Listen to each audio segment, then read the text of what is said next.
It's plain to see, we're showing the whole world what a country should be.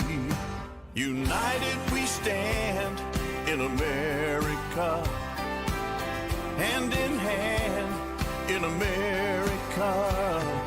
Together as one in a land that we love. United we stand in America.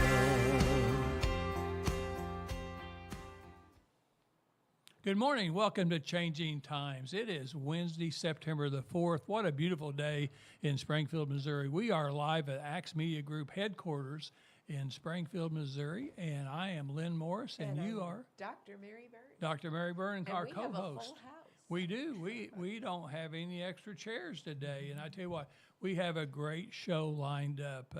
We're going to be talking about the Cultural Impact Conference that's going to be going on this Saturday, September the 7th in Ozark, Missouri. It's at 1400 West Jackson. That's one of the main streets going into Ozark off of Highway 65. And I know a little bit about First Baptist Church because Janet and I went there 37 years. So we were members there, and we are actually still members of First Baptist Church in Ozark, Missouri. So we're going to be talking, and Dr. Mary is going to be kind of leading our discussion about what's going on, why we're doing it, and things like that. We've got two great guests, and we've got Steve Crowder. One of the founders of the conference. Yeah, you're one of the founders. That's what Dr. Phil, the pastor, said, that you're one of the founders. Anything else? Why did you get started in this? Why did you want to accomplish? His conscience bothered him. Well, it was actually about a year and a half ago. Some men that I meet with on a regular basis, weekly on a Bible study, had read Eric Metaxas' book, Letter to the American Church, and we were really convicted about how, especially how he compared the German church during Hitler's rise to where America is today, and how a big portion of the church is silent. And, you know, Bill Federer, who would be one of our speakers and is actually traveling around Missouri right now speaking, has written a book called Silence is Consent.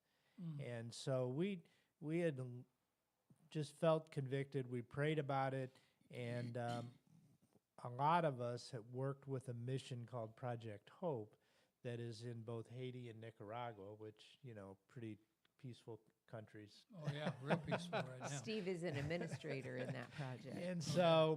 And so what we see in Nicaragua, and especially here recently, is they're trying to choke out Christianity.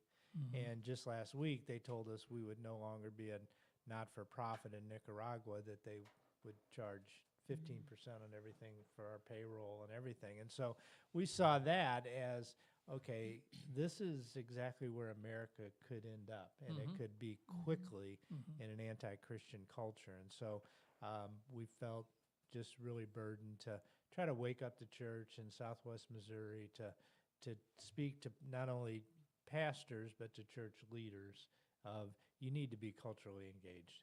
Well, Right. that's exactly right, and I appreciate you doing that. And you're a difference maker. I don't know if anybody's told you that or not, but here at our show, we every week we have great guests, just like you guys, and we have difference makers. Just average people. Doing great things for the Lord and great things for other people, and so we really appreciate that. And then we have Haven Howard. Hello. How are you doing? I'm doing great. I met Thank you you for for the having first me. time, and you are with Concerned Women for Concerned America. Women of America down in the Branson area. Yes. Yeah. So what do you do there? Causes trouble. Causing trouble. For the devil. Yeah. Well, I'm sure a lot of people think that. We have a prayer chapter that meets once a month. And so we try to educate people on what's going on, not just in the state and federal, but Taney County. And I tell you what, our chapter members got very involved in the state Republican caucus. And even though Concerned Women for America doesn't take can't endorse candidates and things like that. We did stir up the people to get involved in Yeah. local candidate things, and so I try to keep everyone informed on what's going on in the area. We've been to city council meetings when we were having major issues. We had a whole bunch of us go to city council meetings. So we just try to get people involved, get them aware, and get them involved. And that's our messaging here, is that civic engagement is an aspect of discipleship. Yes. This is not just a personal hobby. This is something the founders said, if you're going to maintain your freedom, it's up to you to do it. And so much of the public school's purpose was to equip people to preserve their liberty. That's in our Constitution. To read the Bible. Yeah, but the point is it said in the Missouri Constitution that the legislature is authorized to provide gratuitous instruction, free instruction, to preserve the rights and liberties of the people. Wow. And that got hijacked. Sorry, but by business, to become human resource development, which is why you see this major decline in people's awareness of the grassroots responsibility to defend the country through educated civic engagement. We're not talking military engagement. We're talking educated civic engagement. And so it's been up to NGOs Yes. like Concerned Women for America to pick up the slack where the public schools have been failing in the preservation of our country. So that's how I got to meet you, is because I was disturbed in my spirit about what can I do and who do I network with to get it done. And Concerned Women for America was available, and we've been basically collaborating, coordinating, and working together for about 10 years. Hey, you know what? Off and on. Guys, I tell you, the one thing I think this conference is going to do Saturday is the importance of involvement in local, state, and federal.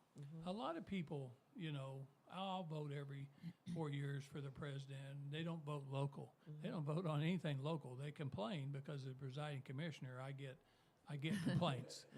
But they don't get involved. But I think we're beginning to get an upswell of people, and certainly and hopefully Christians, because we've had a small group of Christians voting, and I think several elections now. If we could just have more Christians vote, like-minded people, that some of the outcomes would be different. Well, there's a maxim which is absolutely true. All politics is local. All politics is local, because even the candidates that make it to the national level, the federal level, are somehow first processed through a filtering system that begins at your county committees. Sure.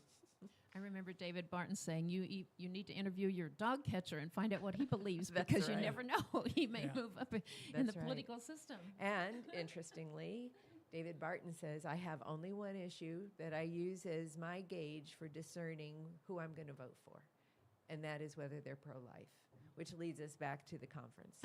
Yeah.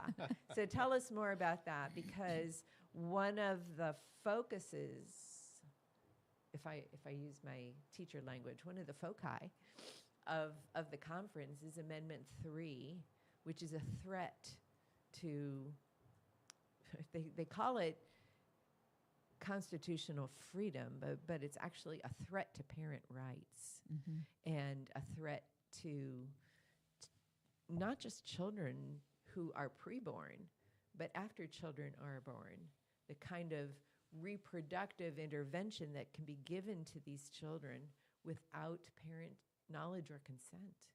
So tell us more about that, and then Haven's going to pick up and give us more detail about Amendment 3.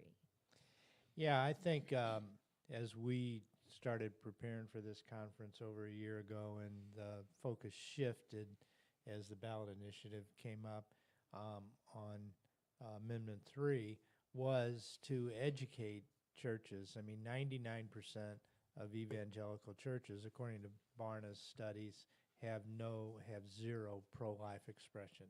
So they don't talk about it. They don't definitely don't preach it from the pulpit. And so this, as Mary said, and I'm sure Haven will talk about it, is there's 10 states that'll have this as have abortion as a ballot initiative come November, and Missouri's is probably the most vague and most insidious one out there, and will change so many different laws that are on the books. And I don't think people, first of all, whether you're pro-abortion or pro-life, it is a terrible piece of legislation. And to change your Missouri state constitution based on this, first of all, it'll be in the court system for years and years and years and years as people challenge every part of it, whether you're on one side or the other. So it should have never got this far, but we are where we are. And and the strategy for getting it on was outside money coming in. I mean, they know they can bypass the legislature by funding ballot initiatives from a petition. Yeah, and I think the history is that, I think everybody sees this, but definitely evangelicals they're so excited, and everybody was jumping up and down when Roe v. Wade got overturned, but no one thought ahead and were aggressive enough to say, hey, this is going to impact, shoving it back to the states, because I don't think people really understood. I read a statistic that maybe 1 in 10 people can tell you what overturned Roe v. Wade really meant. And that was it. It got pushed back to the states. And so, as you said, state constitutions was an easy way to go around legislators and put this on a ballot through a ballot initiative. And Missouri, unfortunately, is one of the states that the chinning bar is 50% plus one to get a change to the Missouri Constitution. In Florida right now, they're dealing with it, and you've probably read about that, but their chinning bar is 60%. Yes, that's right. Our requirement for petition initiative is very, very low, which makes Missouri a target for that out-of-state money. Anything they want to do that would not pass through the filter of the legislators elected by the people, they simply buy signatures in the 2 largest populated areas of the state and get it on the ballot. So we're just an easy target. Well, and I think that to your question about, the conferences to educate people that are there, it's twofold. One is to educate people on Amendment 3, and we have some really great speakers and a panel of people that are active in that, but also to just wake up the church to say, you need to be talking about these issues. And I was happy to see, a pastor at one of the largest churches, actually probably the largest church in Springfield, talk about it on Sunday, and said, you need to vote no on this amendment. So hopefully other pastors will wake up and say, yeah, we ought to be talking about this. Yeah, regardless of what you think of the Johnson Amendment and its threat to the non-tax status of churches, I'll say 2 things on that. One, they can talk about the issues. That's not you might say restricted by that piece of legislation. 2, that piece of legislation, the Johnson Amendment, is unconstitutional because it violates free speech. The Marxists, who don't want that to go to court, really don't contest it. There's actually a Sunday every year where a legal firm that supports free speech actually asks pastors, talk about candidates, because we want them to sue us because they'll lose. Right. And so it's one of the things they don't want to be brought to court. And my whole point is this is a paper tiger. This is a paper tiger in this country, not in Nicaragua, because they don't have a First Amendment like we do. And so that's what makes the United States and our wonderful Constitution and Bill of Rights one of the models for the world for freedom, is that we have in writing these rights, which, half of the writers of the Constitution were trained in seminary. They Right. were using a biblical worldview to say this Right. is what God expects. So this is what I admire you for, Steve. Your motivation to provide a forum for pastors to hear the truth so that they overcome this fear and take on courage to defend the Word of God and defend the creation of God. That's who these unborn children are. Yeah. They are the creation of God. And the born children who are getting sliced up, I'm sorry, I'm very graphic about this, but this whole transgender thing is a big psyops operation. And you psychologically manipulating a child into confusion is heinous. Yeah. It's heinous. Right. And then and in both of these heinous acts against young people, you have the medical profession being the science cover for really what is a destructive practice. So that's why if you listen to Washington, they keep saying follow the science. It's because that's their cover, is to say this is our credibility. When in fact, the real science that they're suppressing says this is very destructive for mind and body. Right. Yeah, but go ahead, Steve. What else is in your notes? Well, I kind of leap off of one thing you were saying there is that, one of the defenses of that pastors or excuses that they give for not speaking about it is, well, that's political. Yeah. And, they don't understand. I mean, the left, actually, the liberals have hijacked the language and called everything that's a biblical principle, well, you can't talk about that, that's political. And so people would get all scared about it, and it's like, no, this is your responsibility That's to right. preach the whole gospel, and you need to teach people to be civically involved. Yeah, and in discipleship, civic engagement becomes an act of showing love for your neighbor because you're kind of like the abolitionists against slavery. You have to act through the institutions of government to be the voice of freedom. We're not just talking reason. Sometimes you have to be unreasonable in how you continue to be on the offensive. You can't always be defensive. You have to go on the offensive to say this is wrong. And so this is another kind of slavery.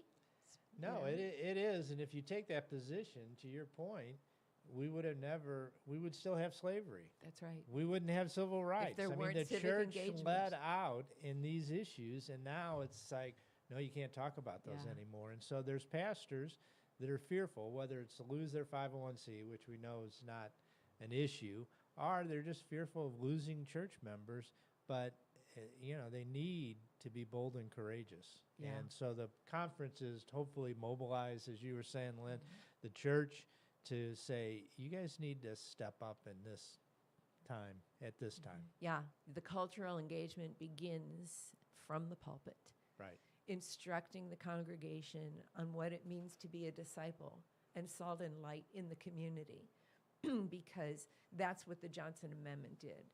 It formalized religion within four walls, and that's not scriptural. Right.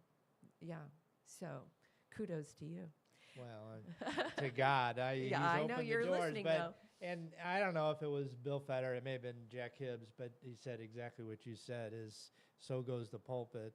The congregation follows the pulpit, That's right. and the community follows the congregation. So you influence that. That's and right. so if you have a strong pastor that's standing up for biblical principles and engagement with the culture, and not that you don't want to just preach the gospel, because that does change people's Well, hearts. there is personal salvation messaging Yes. in the. I mean, Yes. but that's not the only messaging, right. and that's where it's safe to focus. Yeah. But God is not a safe God.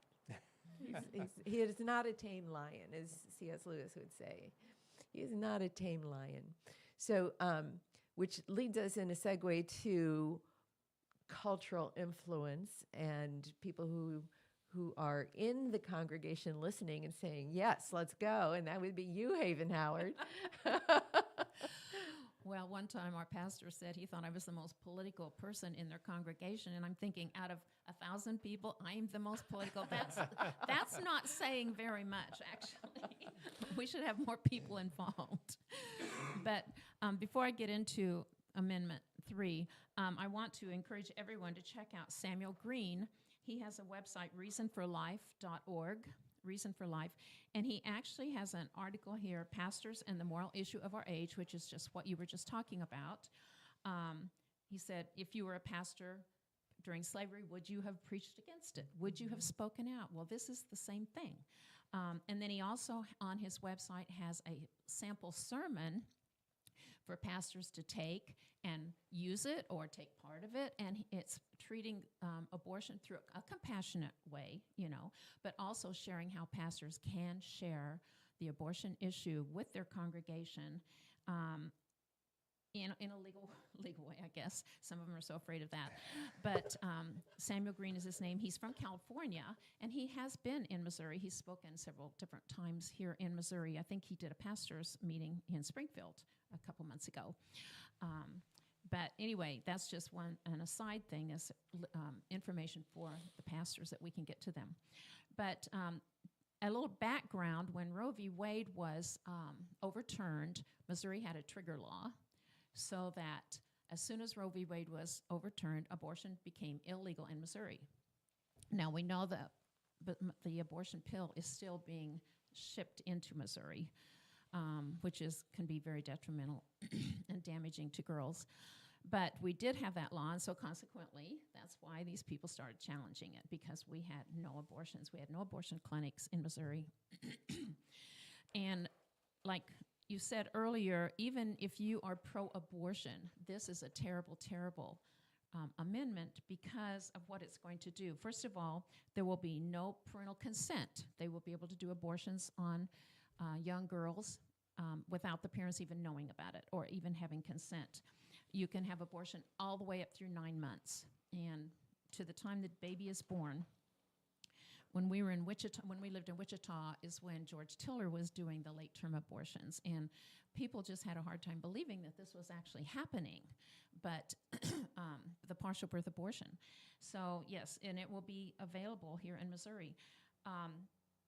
The health and safety standards, they won't be able to come into the clinics and check for their safety and see if they're following medical guidelines as far as health and safety.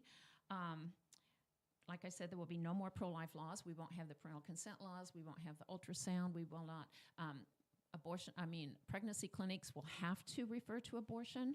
Right now, if a girl comes in and she's set on abortion, they just say, well, you'll have to just go somewhere else, but now they will have to give a referral.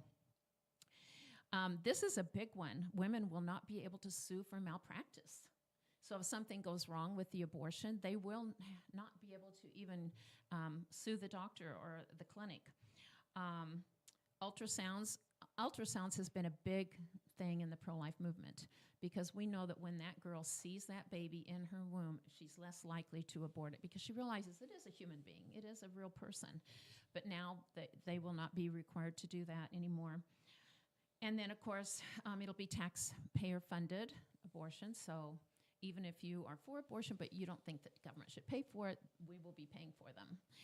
And there's a little more involved in that. But and then, of course, the fact that we're killing our population. I remember Bernard Nathanson, who was the first abortionist in New York and fought to get abortion legalized, and later totally changed his view. He said, this is not a religious issue, it's a human issue. We are destroying our progeny. We're destroying our children, our population. And I think we need to look at it that way also. We know for us, it is a biblical issue, but it is even more than that. It is destroying our children and our grandchildren. So do you have anything else you want to add to that, Mary? Yeah, that this is not just a personal issue, is that if you are a believer, that one of my favorite scriptures actually comes from the book of Exodus, one of my favorite scriptures on this subject. which I think demonstrates God's view of what it means to be committing infanticide. Now, I'm not saying that women don't get themselves into situations where they're scared. Mm-hmm. Mm-hmm. They do. My problem is with people who manipulate that fear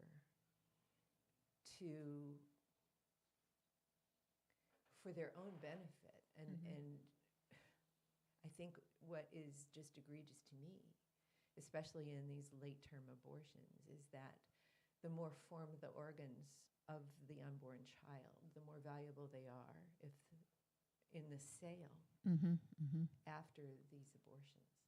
And they're not telling women, well, actually, this is one of my marketing plans, Right. For profit. They don't say that. They manipulate the women on, we can remedy your problem.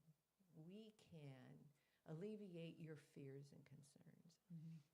And that was the thing about Margaret Sanger, if people actually knew. And Seth Gruber is going to be talking about this in the 1916 Project. If they actually knew that Margaret Sanger practiced free love with the likes of H.G. Wells and other highly respected intellectuals in England. That's who she was hobnobbing with. And she was bringing their ideas of birth control and so you could practice free love, bringing those ideas back here to America, funded by John D. Rockefeller Jr. Mm-hmm.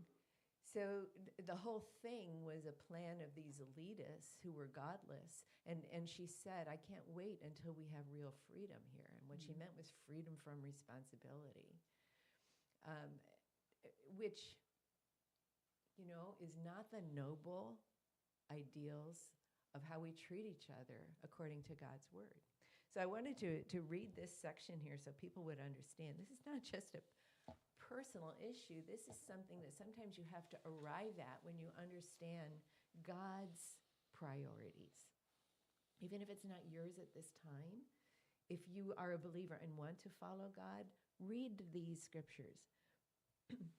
The king of Egypt spoke to the Hebrew midwives, of which the name of one was Shiphrah and the name of the other Puah.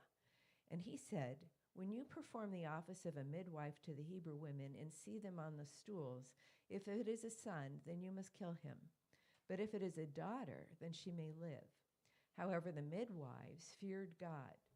Got it? And did not do as the king of Egypt commanded them, but kept the male children alive. The king of Egypt called for the midwives and said to them, why have you done this thing and preserved the male children's lives? The midwives said to Pharaoh, because the Hebrew women are not like Egyptian women, for they are vigorous and give birth before the midwives come to them. Therefore God dealt with the midwives, and the people multiplied and grew them very mighty. So it happened that because the midwives feared God, he gave them families. Yeah. Isn't that interesting? And Pharaoh charged all his people saying, well, he thought he was God.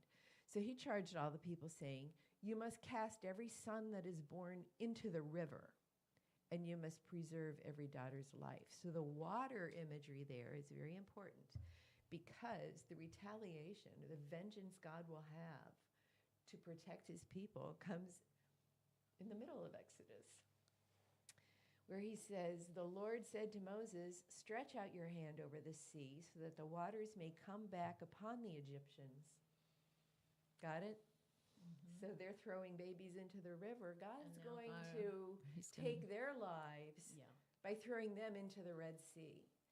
So these are the days of Haman. This is where it may take time. You might not get the connection because there's a space between what the pharaohs thought was within their right to command the people, and what God said is, I'm sorry, they're my people. All right? So we're going to turn around onto you what you did to us. It's important to know that this is not our will. God loves his creation, Right. and children are part of that creation. it is more noble, more within his worldview to assist people who get themselves into vulnerable situations. But the death culture is not the answer. And Margaret Sanger, although she said she never was pro-abortion, she was pro-birth control, one thing led to another. Oh, yeah. That was the problem.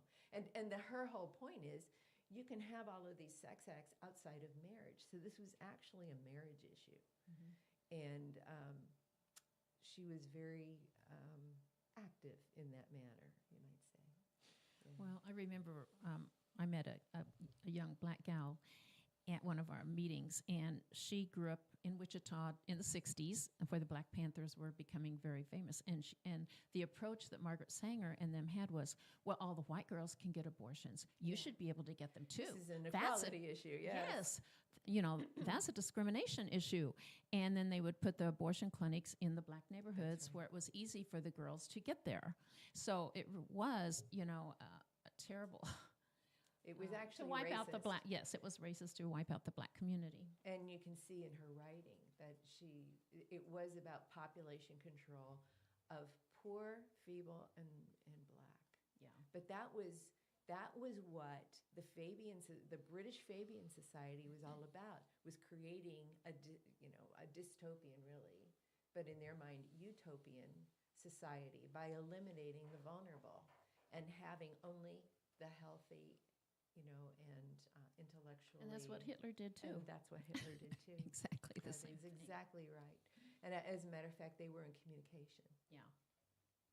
Well, and you're right. Seth Gruber, who will be here Saturday, will have a great history on the whole Planned Parenthood and the eugenics. I mean, she was into eugenics, and she wanted to control the black population. And as you said, Haven, the Planned Parenthoods are in black communities, and so that hasn't changed. Planned Parenthood still preys on the most vulnerable and women of color.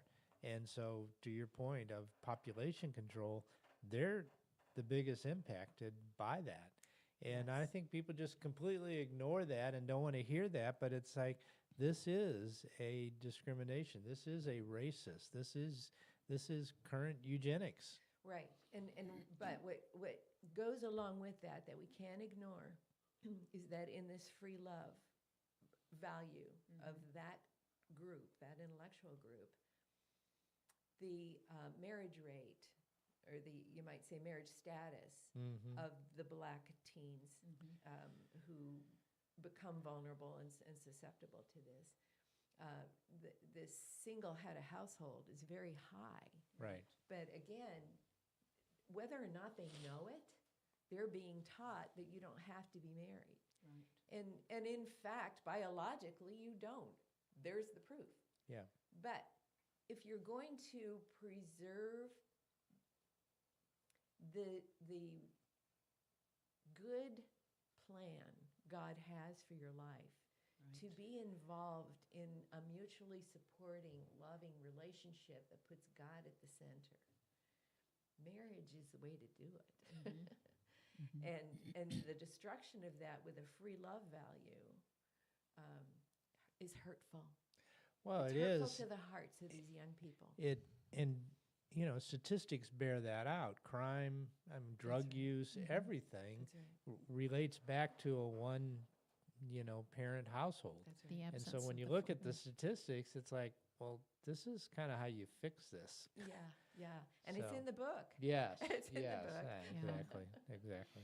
Well, I think one of the things that we need to really talk about is how to get Christians out to vote. Yes.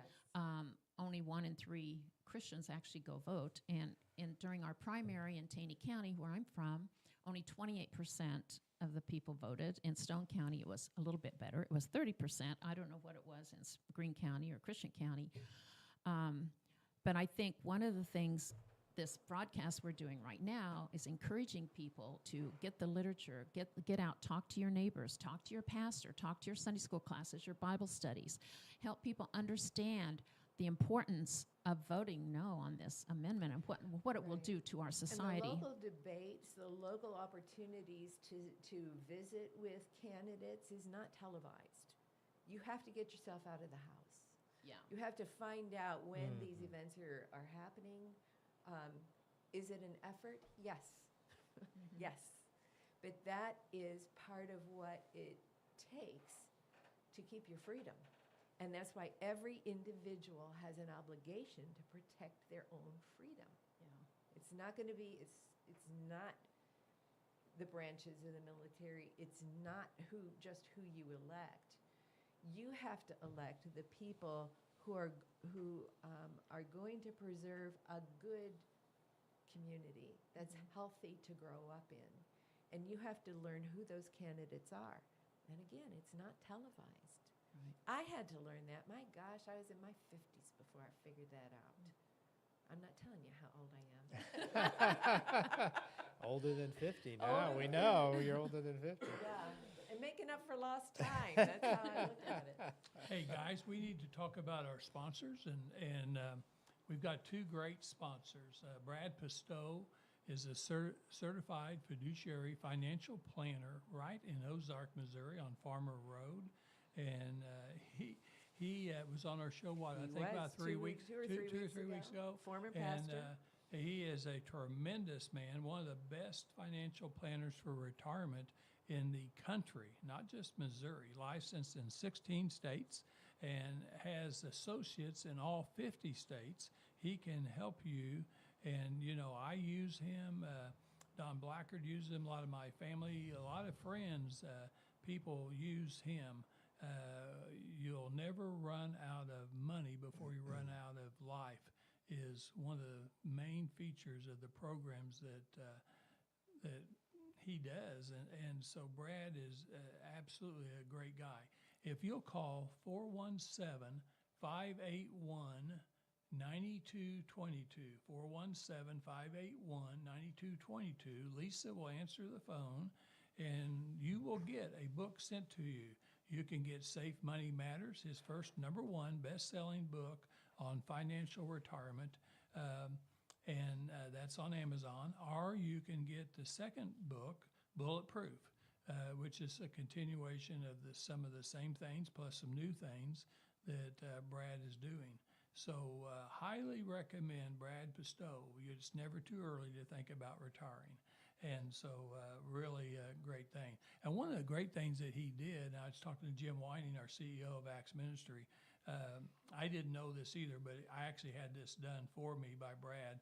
You can refinance annuities. So some of the investments that I have through Brad Pistow are annuities. I've heard some people say they don't like annuities. Well, let me tell you what, I've made thousands and thousands of dollars with annuities. And he just refinanced one of my annuities that I had for, I don't know, probably 8 or 9 years now.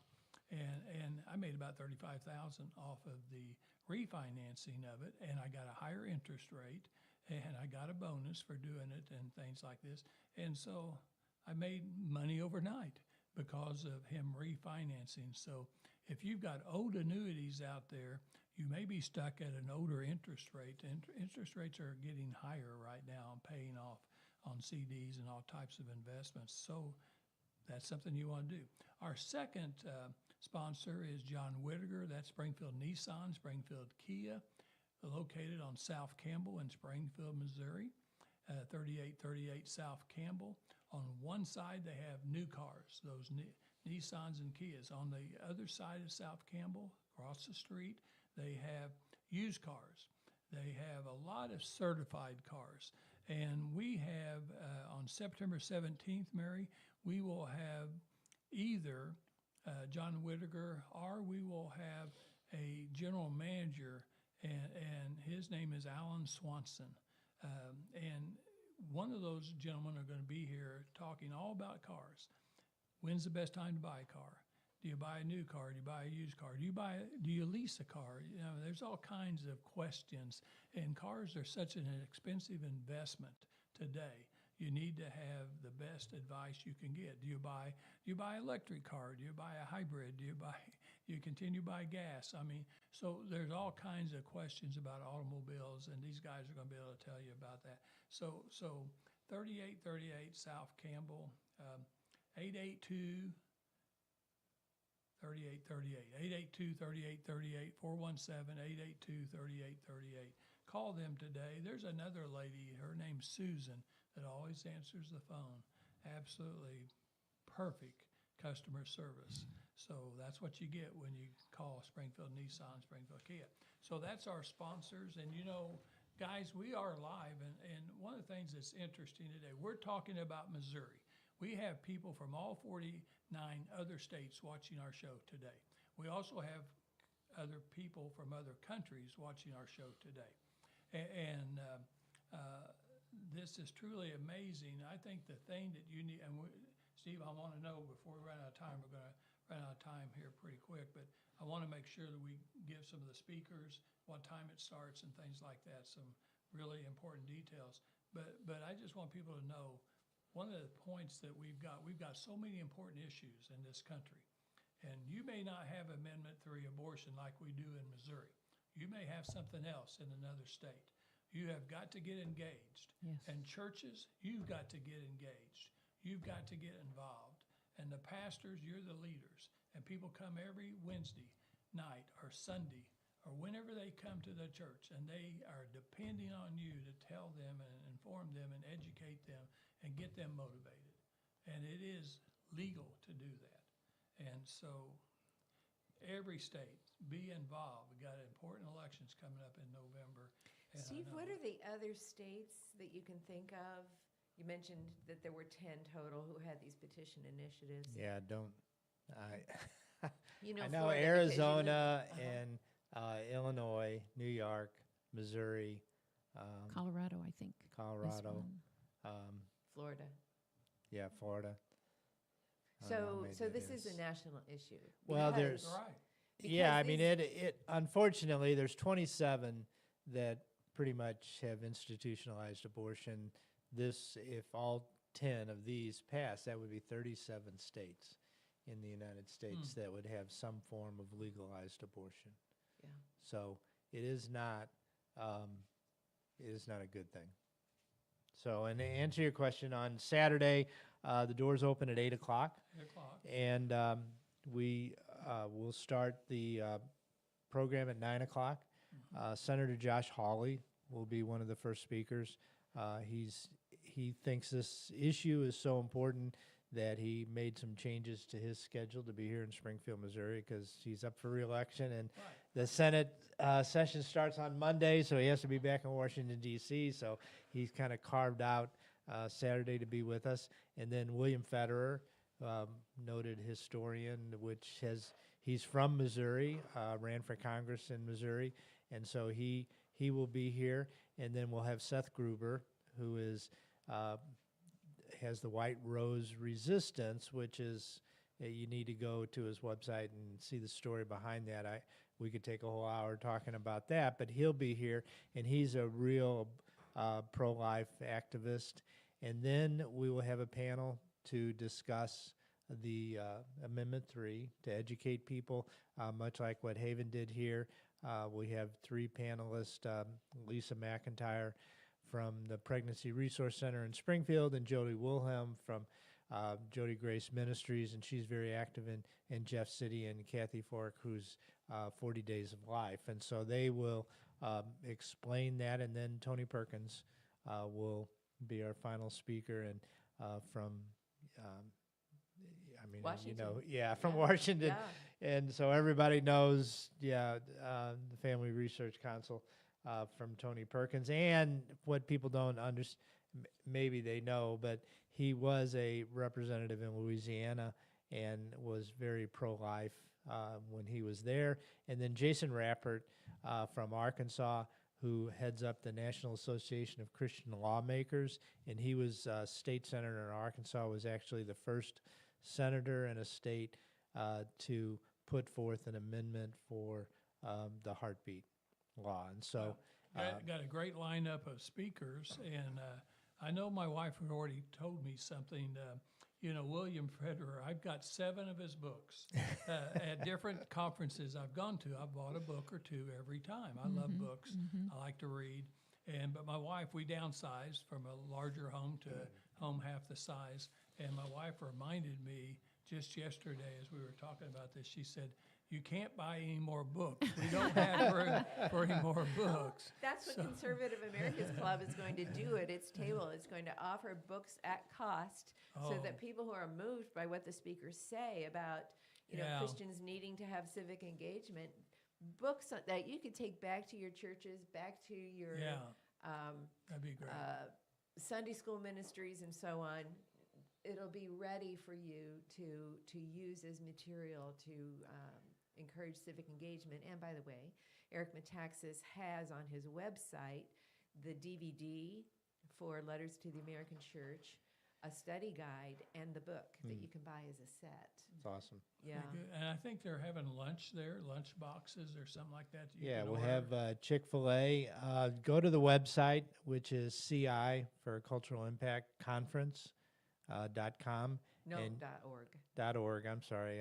Thank you, Mary. Yeah. CIconference.org, and you'll be able to register there and also reserve a box lunch there, which would be very helpful. And then the last is that we will be streaming live the conference, and we will use our Facebook, which is the Cultural Impact Facebook page, as the platform. So those things. And I think your wife would be happy if you got rid of one book and then bought a new one. Well, I tell you, well, we've probably gotten rid of hundreds of books.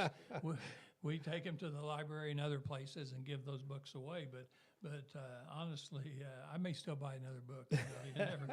You never know. Are we running out of time, Mr. Producer? Oh, yeah. So I think we are out of time, but I want to thank everybody for being here. Thank you, guys. You're a difference maker, too. I didn't say that to begin with, but all hosts, all the guests are difference makers. And this is going to be a great event Saturday in Ozark, Missouri, the Cultural Impact Conference. Free. Free. It's free. Free of Somebody asked the other day, how much does it cost? A lot of these places charge for meetings and things like that. There's no charge. Just please come, and you know what, if they can't stay the whole day, just come and stay as long as you can. Learn what you can learn, and it will make a difference, not only in your life, but a lot of other people's lives. So we'll be back next Wednesday, and we'll see you then.